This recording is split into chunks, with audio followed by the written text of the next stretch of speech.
no final do século XIX, era uma sociedade mais rural que urbana, né? Cujo ativo econômico mais importante era o café.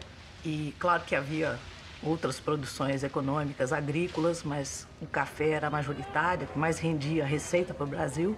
Você tinha uma sociedade em torno de 70% a 75% de analfabetos. Então, era uma sociedade quase que totalmente letrada. Um país recém-saído da escravidão, que estava recebendo uma onda imigrantista muito grande. Então, isso traz uma configuração, do ponto de vista social, de um grande número de excluídos que migram para a cidade, né? E que ali vão disputar os poucos postos de emprego, né, que existiam, o que gera uma pobreza generalizada e um processo de exclusão muito grande.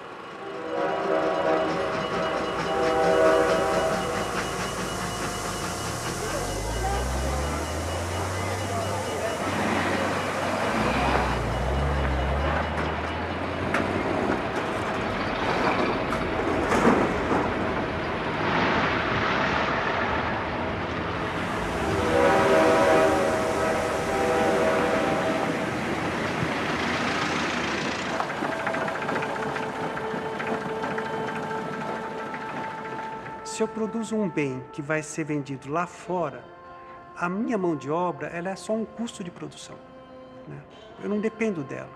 Se eu puder reduzir esse custo ao mínimo, melhor para mim, né?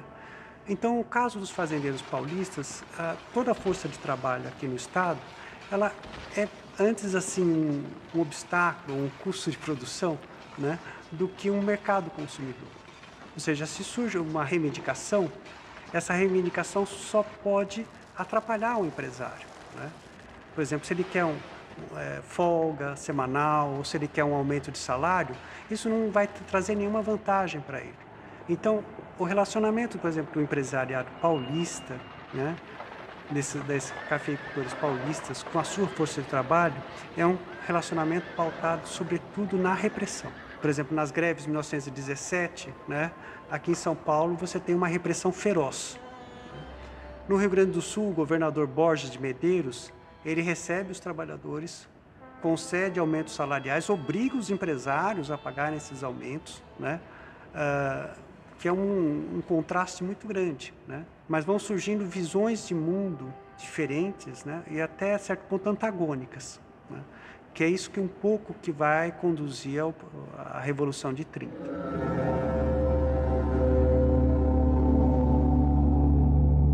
Pela Constituição, que é a primeira Constituição Republicana de 1891, não era vedada a mulher votar. Dizia assim, são eleitores cidadãos maiores de 21 anos. Mas ninguém teve essa preocupação de impedir o voto feminino, porque ninguém pensava na possibilidade da mulher votar. Então, não estava proibida a mulher votar.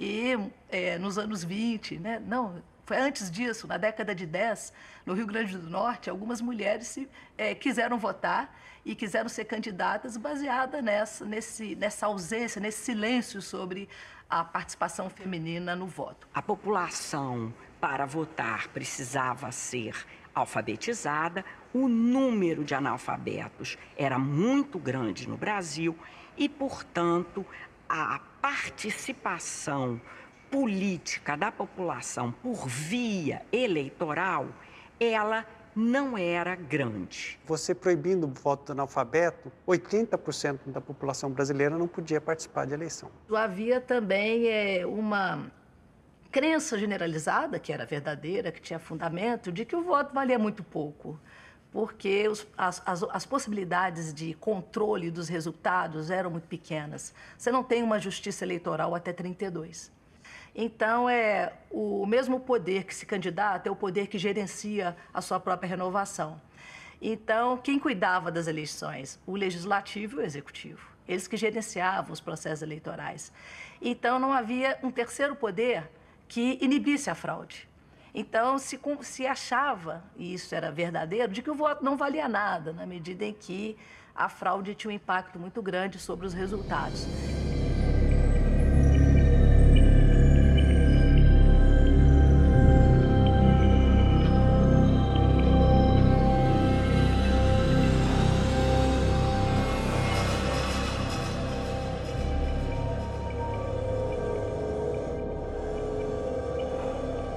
Cada sucessão presidencial funcionava mais ou menos como um jogo de disputa entre os estados hegemônicos e alguns estados satélites que ficavam ali sob o comando desses estados hegemônicos. Então, a cada candidatura era refeita a negociação, era refeito um pacto, né? E nós tivemos, no iniciozinho da República, né, até Campos Salles, nós tivemos um período de hegemonia dos militares e do PRP, do Partido Republicano Paulista.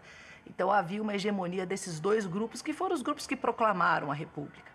Depois nós temos um período, depois de Campos Salles, de muita renovação, né, de grupos políticos, de estados no poder. Então, você tem aliança entre Rio de Janeiro, Bahia, Pernambuco, Rio de Janeiro, Bahia, Rio Grande do Sul e Minas. Depois, São Paulo fica fora dessa articulação, né, até pelo menos o governo Epitácio, né, em 1919.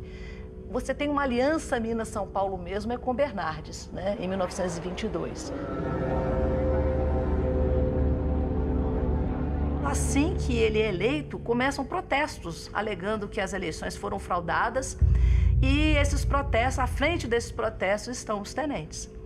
E os tenentes exigem que ele não tome posse. E por isso é que eles fazem a revolta, as várias revoltas, né? Entre elas a revolta do Forte Copacabana.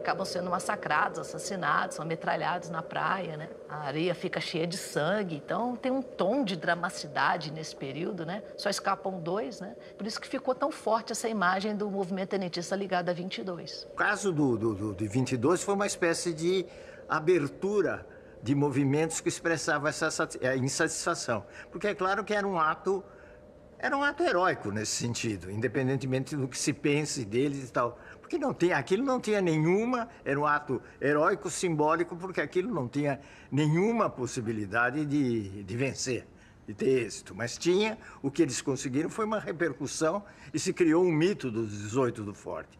Nesse sentido, eles venceram.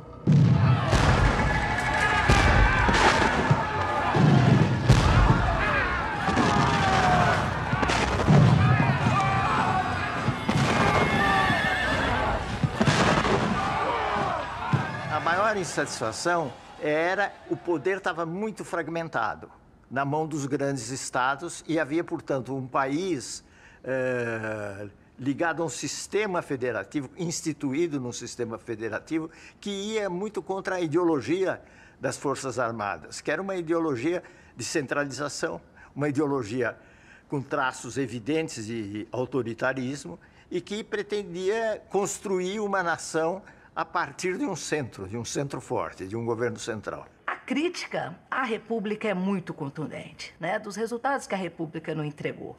Que tipo de crítica? Né? Começa a se falar, olha, nós não democratizamos, nós não demos acesso à terra a todo mundo, nós não demos o direito ao voto a todo mundo, as regalias e a corrupção é generalizada, né? Os políticos são bacharéis e pouco trabalham, só cuidam dos seus interesses pessoais, o nosso voto não vale nada, porque a fraude política predomina no país. Então, o Brasil precisa de intensas reformas, a caristia, né? Porque usava-se o termo caristia, não a inflação, né? A caristia está muito alta, as pessoas estão desempregadas, enfim. Começa uma crítica muito grande.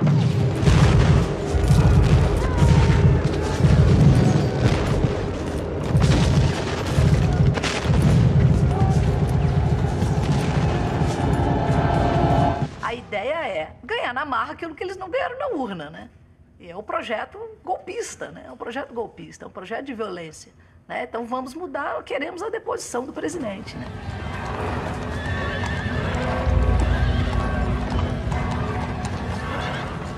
Eles bombardeiam São Paulo e, seja por incapacidade técnica, seja por, talvez, por uma vontade de terminar aquilo o mais rápido possível, não tiveram muita consideração com prédios, com residências, com coisa nenhuma. Então a destruição foi bastante grande. A repressão foi forte, mas mesmo assim eles conseguiram dominar a cidade durante muito tempo. Eles foram heróicos nesse sentido e tiveram apoio popular. Né? Parte da população não aderiu naturalmente, mas parte da população apoiou, escondeu os soldados. Né?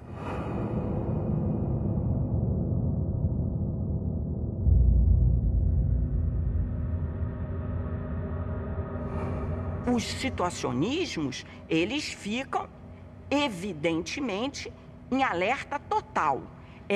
Se a revolta de 22 era ameaçadora, sem dúvida nenhuma, a de 24, muito mais. E aí, a cidade de São Paulo assiste a uma série de episódios que materializam para a população da cidade o que é o confronto político. O que é o confronto político violento, armado. Porque não era só um questionamento de montagem de oposição intra-oligárquica e disputa eleitoral. Era alguma coisa que significava um desdobramento e um questionamento armado do poder dessas oligarquias. Lideranças oposicionistas temem essas revoltas. As cúpulas hierárquicas não querem essas revoltas, porque em relação a um plano de um exército forte, nacional, moderno, isso não tem lugar, né? Isso precisa acabar.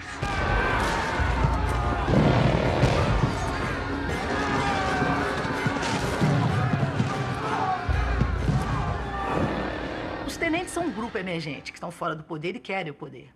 Mas você tem umas oligarquias jovens aí, jovens que a gente fala na faixa dos 30, 40 anos, que também está fora do poder. E que é muito ativo, a gente chama eles de tenentes civis. Né? De quem nós estamos falando? Oswaldo Aranha, Virgílio de Melo Franco, João Neves, é o próprio João Pessoa, né? Lá na Paraíba. Então você tem um grupo que, de certa forma, eles estão entrando no circuito oligárquico, mas ainda não estão, assim, no poder, né? Eles estão querendo ser protagonistas do regime. Aí eles começam a conspirar em aliança, né? Então, e tem uma lógica que a gente tem que entender também, que é a lógica das sucessões presidenciais, que eu acho que foi rompida, né? E isso, de alguma forma, os leva à revolução. Porque você podia ter um grupo só crítico e isso não resultasse na revolução. Mas esse grupo se uniu, esse grupo civil, de tenentes civis, se uniu a esses tenentes militares, que também, por sua vez, se uniram às antigas oligarquias, que estavam divididas, e isso resultou na Revolução de 30.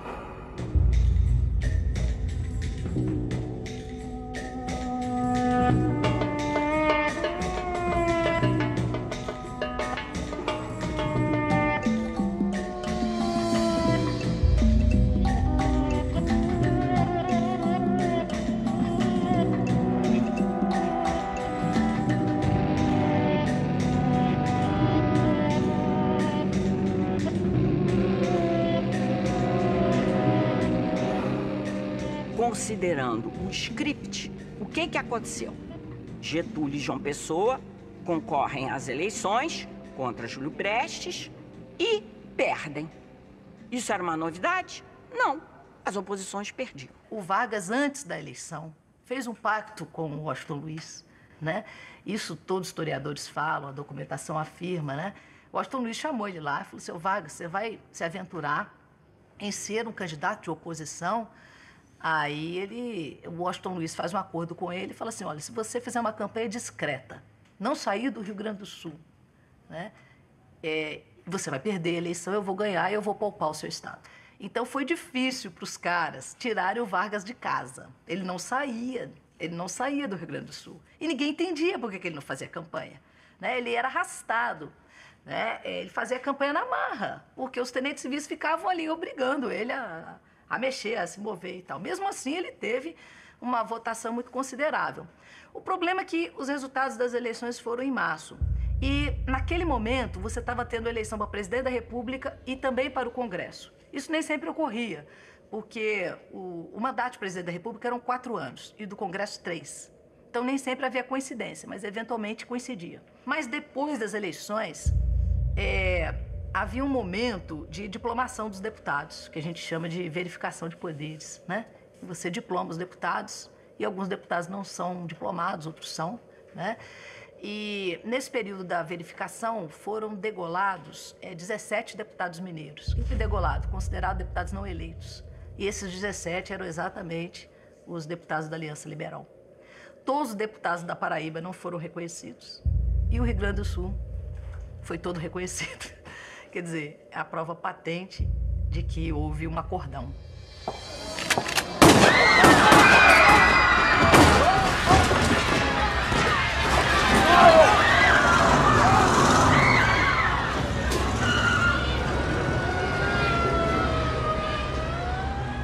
O João Pessoa é morto num café no Recife. Na época, todos ficam sabendo, todos que eu digo porque dá no jornal, né? Dá nos periódicos. E isso foi muito bem aproveitado por aqueles que queriam que a conspiração se tornasse efetivamente uma revolução em armas. Com essa morte, eles conseguiram galvanizar o que havia de opinião pública, uma certa articulação também popular, não é? Uma indignação popular. Trouxeram o corpo do João Pessoa para o Rio de Janeiro, para a capital. Não é? De certa forma, isso deu vida ao movimento, isso deu um emblema para o movimento, uma figura emblemática, e o movimento, a articulação se retomou e acabou redundando na Revolução no dia 3 de outubro, que começou no Recife e, basicamente, no Recife, Minas e Pernambuco são os centros principais. Vargas sai do Porto Alegre, pega a estrada em direção a São Paulo, era a estrada que ligava Porto Alegre a São Paulo, e ele fica nesse trem e a cada momento, cada estação, ele é obrigado a parar e ele é recebido por milhares de pessoas. Teve um comício da Aliança Liberal que falam que tinha 100 mil pessoas. Então era um movimento de massa. No que ele vai caminhando no trem, ele é obrigado a parar. E no diário dele, né, aí você vê como ele era um cara já deprimido, né? Ele já tinha tentado suicidar antes, né? Ele era um cara muito deprimido. E como ele se sentia entediado com aquelas pessoas. Ter que dar autógrafo, ter que parar, abraçar todo mundo. Sabe, ele fala que aquilo era um peso para ele. Era um peso ter esse contato popular, né? Com mais de 10 dias sem poder tomar banho, né? E dormia super mal, sempre teve dificuldade de dormir. Ele fazendo aquele trajeto, dias, né? De tanto que as pessoas paravam para saudá-lo como novo presidente.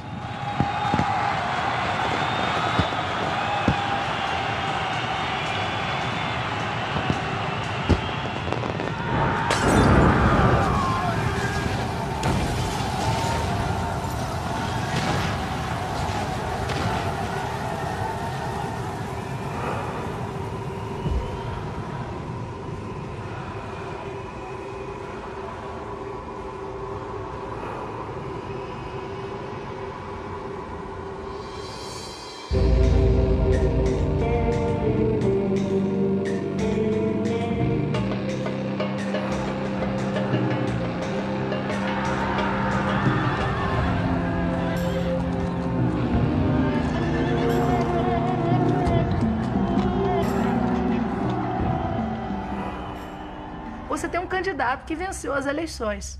E você tem um grupo insatisfeito que vai e toma o poder, coordenado, num movimento coordenado por militares. Quer dizer, os civis, eles articularam a revolução, eles conspiraram a revolução, mas quem fez a revolução foram os militares. Né? Eles é que foram para as fronteiras, eles que foram para as trincheiras. Né? Claro que os gaúchos estavam, os mineiros, os paraibanos estavam em torno, né, desses militares, mas é uma revolução militar, é um golpe de Estado.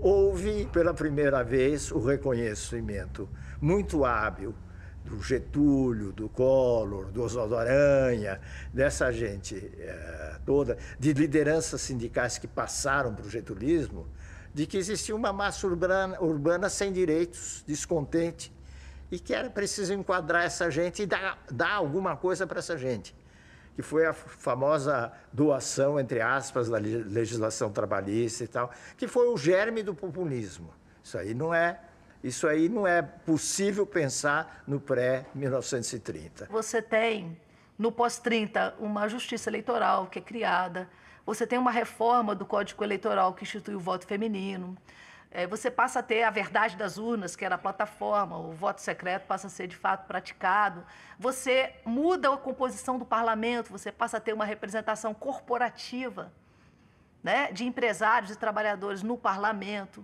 Então você muda a representação política, que era objeto de crítica, faz uma nova Constituição. É um avanço do país no sentido da modernização, mas também um avanço de procedimentos antiliberais, autoritários e, nesse sentido, de uma legislação crescentemente de exceção que vai fazer com que o custo dessa modernização seja alto, do ponto de vista, sobretudo, de direitos civis e políticos.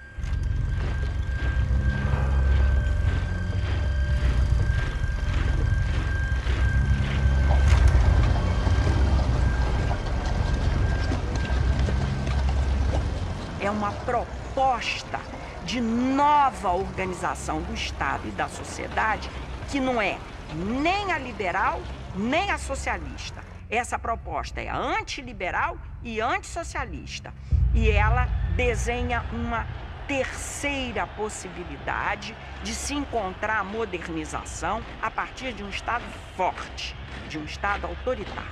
Não vamos esquecer que no início da década de 20, Mussolini está no poder na Itália. E no início da de 30, Hitler está no poder na Alemanha. O contexto é de montante autoritária e descenso liberal. A Revolução de 30, no seu imediato, ela deixa resultados extremamente ambíguos.